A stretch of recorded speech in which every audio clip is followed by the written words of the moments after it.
Operation Sindoor के बाद India ने अपनी डेलीगेशन काफी दूसरी कंट्रीज में भेजी और डिप्लोमेटिकली और स्ट्रैटेजिकली टैक्टिकली उसने विजय भी पाई। और आज के समय में अगर हम देखें तो कहा जाता है, काफी डिबेट्स ऐसे कह रही हैं कि जो पाकिस्तान है वो इंडिया से नैरेटिव वॉर में आगे चल रहा है। वेयर एज अगर हम चाइना को देखते हैं तो जो चाइना है और यूएस है वो अपनी ही पॉलिसीज लेके आना चाहता है। तो उनका क्या टेक है साउथ एशिया में? तो आज के पॉडकास्ट में मैं सुरम्या शर्मा अनु सर के साथ डिस्कस करूंगी कि कैसे इंडियन फॉरेन पॉलिसी चेंज हो रही है, उसकी एंट्री केसेस क्या हैं और बाकी हमारी पॉलिसीज को हमें कैसे बेटर करना है और साउथ एशिया में हमारा रोल क्या है। तो Anuj sir, welcome to the podcast. Thank you. I wanted to ask कि ऑपरेशन सिंदूर के बाद कैसे इंडिया की पॉलिसी चेंज हो रही है पाकिस्तान को लेकर? देखो, सबसे पहले तो मैम क्या है कि जो इंडिया की पॉलिसी अप्रोच रही है ना, उस पॉलिसी अप्रोच में इंडिया ने अपने आप को ही चेंज किया है। उस चेंज में आज के समय में इंडिया की पॉलिसी को कहा जाता है पॉलिसी ऑफ डिसप्रपोर्शनेट रिस्पॉन्स। इस पॉलिसी ऑफ डिसप्रपोर्शनेट रिस्पॉन्स का मतलब क्या है कि अगर आप प्राइम मिनिस्टर ऑफ इंडिया की स्पीच सुनो आफ्टर ऑपरेशन सिंदूर, तो वहां पे मोदी जी ने कहा कि any act of terror will now be considered an act of war. और ऑपरेशन सिंदूर हमने बंद नहीं किया है, वो रेगुलेशन में हमने अंडरस्टैंडिंग रीच की है कि अगर पाकिस्तान नहीं सुधरेगा तो ऑपरेशन सिंदूर हमारा दोबारा जारी हो सकता है। तो हमने पाकिस्तान को इक्वेट कर दिया कि पाकिस्तान सिर्फ अब टेररिस्ट स्पॉन्सर स्टेट नहीं है, पाकिस्तान अपने आप में ही टेररिस्ट स्टेट है। उनकी सारी एस्टेब्लिशमेंट, चाहे फिर वो मिलिट्री हो, चाहे फिर वो इंटेलिजेंस ऑफिशियल्स हो, आईएसआई हो, और थोड़ी बहुत जो उनकी सिविलियन गवर्नमेंट अगर उनको लगता है कि उनके पास है, वो सारे के सारे जो हैं वो टेररिस्ट को सपोर्ट करते हैं, तो उनको इंडिया टेररिज्म के थ्रू ही इक्वेट करेगा। और साथ ही साथ इंडिया ने बोला कि Indus water treaty will always be in abeyance. तो हमने अपने आप को स्ट्रेटेजिकली जो बेनिफिट देना था वो बेनिफिट भी दिया। और साथ ही हमने बोल दिया कि आज के बाद अगर दोबारा पंगा लोगे तो हम अपनी पॉलिसी को एस्केलेट ही करेंगे, कम नहीं करेंगे। तो हमने पूरी पॉलिसी पाकिस्तान के अराउंड चेंज ही कर दी। हमारा पहले भी सिंपल फोकस था कि हमारी सरकार ने 2019 के बाद भी इस पॉलिसी को फॉलो किया है कि भाई यू डू योरसेल्फ, हमें अपने हाल पे छोड़ दो। हमने पूरा इग्नोर करने की कोशिश किया, पर कई लोगों को चुल होती है कि उनको इग्नोरेंस में मजा नहीं आता। उनको लगता है कि भैया कैसे मजा लेना है, तो वो बदतमीजी करता रहा और इंडिया ने रिस्पॉन्स दिया है और ये रिस्पॉन्स बढ़ता ही जाएगा। सर, जब साउथ एशिया की बात होती है तो क्या साउथ एशिया एग्जिस्ट करता है? और अगर साउथ एशिया एग्जिस्ट करता है तो इंडिया की साउथ एशिया को लेके पॉलिसी क्या है? और अगर एग्जिस्ट नहीं करता है तो पॉलिसी क्या है? देखो, इसमें ना आपने सबसे पहले इसमें 2-3 सवाल आपने पूछे। पहला मैं जवाब देता हूं कि क्या साउथ एशिया क्या है। तो साउथ एशिया क्या है में हम 7-8 कंट्रीज देखते हैं जिनको हम साउथ एशिया के नाम देते हैं। इंडिया है, पाकिस्तान है, नेपाल है, भूटान है, मालदीव्स है, इनको साउथ एशिया में डालते हैं। पर क्या ये साउथ एशियन ज्योग्राफी कभी इतनी ज्यादा इंट्रिंसिकली इनहेरेंटली एग्जिस्ट करती थी जितना हम सोचते हैं? क्या सार कभी इतना बेनिफिशियल रहा भी था? अब इसमें ना 2-3 चीजें मेरे दिमाग में आती हैं। एक मैं सबसे पहले आपको बताता हूं, सी राजा मोहन साहब ने काफी साल पहले एक आर्टिकल लिखा था जिसमें उन्होंने कहा कि geographies in international relations always evolve, they are never static. तो South Asia was the reality in 1980s, now it is the past. तो राजा मोहन साहब ने लिखा कि साउथ एशिया इज डेड। उसी के साथ ना हैप्पी मैन जैकब करके भी एक इंडियन फॉरेन पॉलिसी एनालिस्ट हैं, उन्होंने भी अपना एक बड़ा खूबसूरत रिसर्च पेपर लिखा था जिसमें उन्होंने लिखा कि एंड ऑफ साउथ एशिया। तो साउथ एशिया आज के समय में एग्जिस्ट करता ही नहीं है ज्योग्राफिकली। हमारे दिमाग में हम मैप को देख के बोल देते हैं कि ये साउथ एशिया है। अब साउथ एशिया कैसे? श्रीलंका अपने आप को इंडो पैसिफिक कंट्री कहता है, मालदीव अपने आप को इंडो पैसिफिक कंट्री कहता है, इंडिया अपने आप को इंडो पैसिफिक कंट्री कहता है, ठीक है, नेपाल पता नहीं क्या ही कहता है अपने आप को, भूटान इंडिया के साथ ही जाता है, और पाकिस्तान के तो मुंगेरी लाल के हसीन सपने हैं। कभी उन्होंने साउथ एशिया में आना था, फिर साउथ एशिया में उनको बात नहीं गली, फिर उन्होंने कहा कि हम सेंट्रल एशिया में हैं। अब वो टर्की में जाने की कोशिश कर रहे हैं, अब उनको लग रहा है कि वो टर्की के साथ हैं। तो South Asia as a unified continent, as a unified geography कभी भी इतना सक्सेसफुल था ही नहीं, ठीक है। तो साउथ एशिया आज के समय में तो एक डेड कॉमोडिटी है। इंडिया उसके ऊपर ज्यादा एफर्ट डाल के रिवाइव करने के बजाय इंडिया बायलैटरली अगर कंट्रीज के साथ डील करता है तो वो ज्यादा हमारे लिए बेनिफिशियल रहेगा, रादर देन हम South Asia as a whole को रिवाइव करने की कोशिश करें, क्योंकि पाकिस्तान उसमें हमेशा प्रॉब्लम क्रिएट करता ही रहेगा, वो अपनी आदत से मजबूर है। इसलिए हमें वेस्ट साउथ एशिया को छोड़ के इंडो पैसिफिक की तरफ मूव करना चाहिए। और अफगानिस्तान के साथ जैसे हमारी इंगेजमेंट इंक्रीज हो रही है, नेपाल के साथ, भूटान के साथ इंटर रिलेशनशिप बना के रखो। बांग्लादेश भी अब बिगड़ता जा रहा है, बांग्लादेश को भी हम देखेंगे बाद में। तो बाकी कंट्रीज को हम एक तरह से बायलैटरली एंगेज करते हैं। तो साउथ एशिया पर से आज के समय में एग्जिस्ट नहीं करता। नहीं sir, as you mentioned C Raja Mohan, so C Raja Mohan ने एक और स्टेटमेंट भी दी थी that China wants India to be fixated in a jacket. So South Asia के कॉन्टेक्स्ट में चाइना का रोल क्या है इंडिया को लेकर?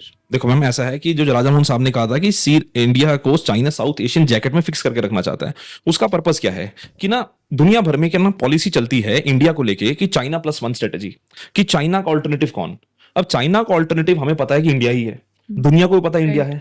अब जैसे आप देखो यूएस ने भी बोला और कई सारे और बड़ी बड़ी कंपनीज ने बोला, एप्पल ने बोला कि वो अपनी मैन्युफैक्चरिंग यूनिट शिफ्ट कर रहे हैं इंडिया की तरफ। तो वो +1 की स्ट्रेटेजी आती है।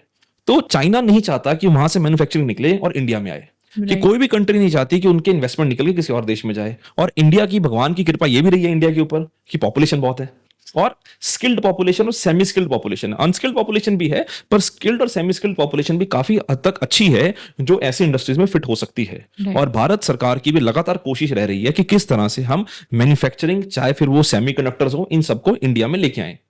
तो चाइना किसी भी हालत में नहीं चाहता कि इंडिया में एक स्टेबिलिटी हो, इंडियन फॉरेन पॉलिसी में, इंडियन नेबरहुड में एक स्टेबिलिटी हो, ताकि इंडिया अपनी इकोनॉमी पे कंसंट्रेट कर पाए। क्योंकि जब जितनी हमारी जीडीपी बढ़ेगी उतना चाइना को नुकसान होगा, जितने हम पॉजिटिवली ग्रो करेंगे उतना चाइना को नुकसान होगा।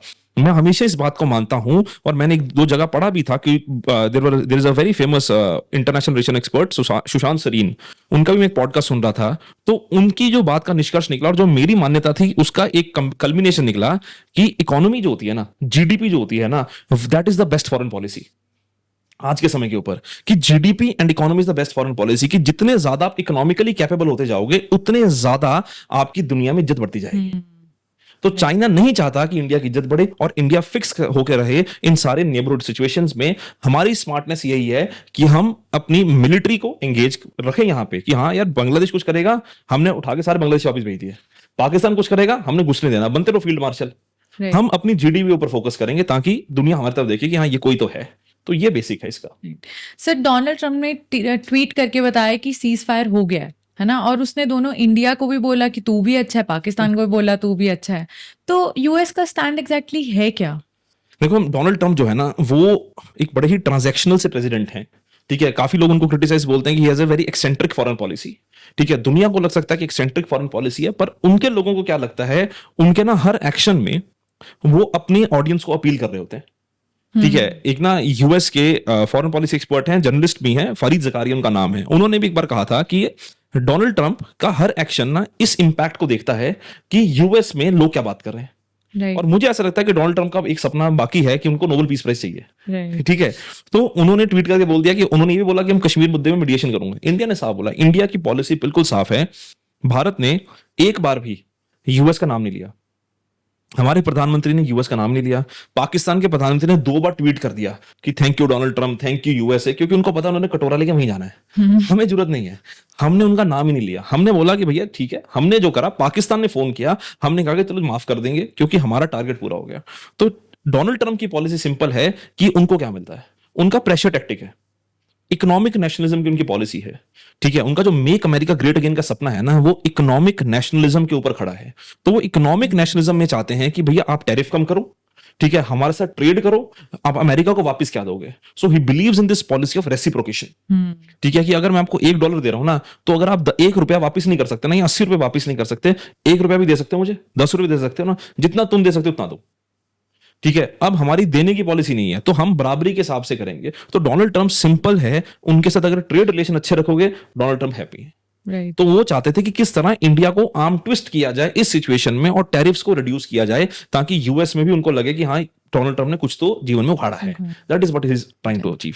सर, लास्ट क्वेश्चन ये है कि इंडिया की अब फॉरेन पॉलिसी क्या होनी चाहिए, कंसीडरिंग कि पाकिस्तान को बहुत खुले में सपोर्ट किया है अजरबैजान ने, मलेशिया ने, तुर्की ने, और वेयर एज इंडिया को सपोर्ट खुल के किसी ने भी नहीं किया है। तो अब इंडिया का स्टैंड क्या होना चाहिए? देखो जैसे आपने बिल्कुल सही कहा कि तुर्की हो गया, अजरबैजान हो गया, मलेशिया हो गया, इन्होंने पाकिस्तान को खुले में सपोर्ट किया। इनका खुले में सपोर्ट करने का, देखो तुर्की का तो है कि तुर्की अपने आप को चाहता है कि यार it should be considered as the next Islamic great of the world. ठीक है, वो कैलिफेट एम्पायर वापस लेके आने की कोशिश कर रहा है। अजरबैजान भी वो हाथों में हाथ डाल के है ना, Right. रंगीन सपने चल रहे हैं। तो वो, और पाकिस्तान तो वैसे भी किसी के साथ हो जाता है, पाकिस्तान का कोई धर्म ईमान तो है नहीं, तो वो चल रहा है। इंडिया के को किसी ने सपोर्ट नहीं किया एग्जैक्टली कि अगर हम देखें, रशिया ने भी अपनी ट्वीट में लिखा कि एक्ट ऑफ टेरर के खिलाफ है, पर उन्होंने इंडिया को एग्जैक्टली सपोर्ट नहीं करा जैसा पहले रशिया करता था। अब इसके ना दो तीन वजहें हैं, चाहे रशिया हो, चाहे यूएस हो, चाहे यूरोप हो, इनकी दो तीन वजहें हैं। अगर हम रशिया के पर्सपेक्टिव से देखें तो रशिया को इंडिया चाइना रिलेशंस को मैनेज करना है। जैसे एक समय पे इंडिया यूएस रशिया को मेंटेन करता था, आज के समय पे रशिया को इंडिया और चाइना में बैलेंस करना है। तो अगर वो इंडिया को होल हार्टेडली आउटराइटली सपोर्ट कर देगा तो चाइना नाराज हो जाएगा। रशिया चाइना के बिना नहीं जा सकता आज के समय के ऊपर, पहली बात। दूसरी बात, रशिया यूक्रेन का जो इशू हुआ, वॉर हुई, उसमें इंडिया ने ये कहा कि पीस होना चाहिए। इंडिया ने रशिया को आउटराइटली सपोर्ट नहीं किया, तो रशिया को चाइना ने सपोर्ट किया। तो रशिया को भी पता है कि यार इंडिया जो है बैलेंसिंग की गेम्स खेल रहा है, हमारे बगल में तो नहीं खड़ा। ठीक है, यूएस और यूरोप वो इंडिया से इस चीज से नाराज हैं कि इंडिया ने रशिया को आउटराइटली क्रिटिसाइज नहीं किया। तो इंडिया का जो स्ट्रेटेजिक ऑटोनॉमी की कहानी थी ना, जो पिछले साल तक हम ये सोचते थे कि स्ट्रेटेजिक ऑटोनॉमी हमारी सबसे बड़ी विजय है, आज के समय में उसी ने हमारी फॉरेन पॉलिसी पे क्वेश्चन मार्क खड़ा कर दिया। कि वेस्ट हमें सस्पिशन से देखता है, रशिया हमारे को आउटराइटली सपोर्ट नहीं कर पा रहा चाइना की वजह से, यूएस तो आज तो किसी को सपोर्ट नहीं कर रहा है, साउथ एशिया में पाकिस्तान हो गया, बांग्लादेश हो गया, ये अपने मुद्दे इंडिया के खिलाफ खोल के बैठे हैं। तालिबान के साथ हम एक्टिवली एंगेज नहीं करते हैं, जो कि अब हमने कोशिश की है एंगेज करने की, और हमारी एंगेजमेंट बढ़ती जा रही है तालिबान के साथ। श्रीलंका अपनी इकोनॉमिक प्रॉब्लम्स फेस कर रहा है, तो बचा कौन? राइट। तो ये जो इंडिया की स्ट्रेटेजिक ऑटोनॉमी थी ना, इसी की वजह से सारी कंट्रीज ने इंडिया को सस्पिशन से देखा और इंडिया को आउटराइटली सपोर्ट नहीं किया। तभी जो मैंने पहले बात बोली वही है कि GDP is the best foreign policy, economic capability is the best approach. Right sir, बहुत ज्यादा अच्छा लगा आपके साथ पॉडकास्ट करके, एंड आई होप कि ये पॉडकास्ट हम फिर से कर पाए। Sir, thank you so much. Thank you. Thank you sir, thank you.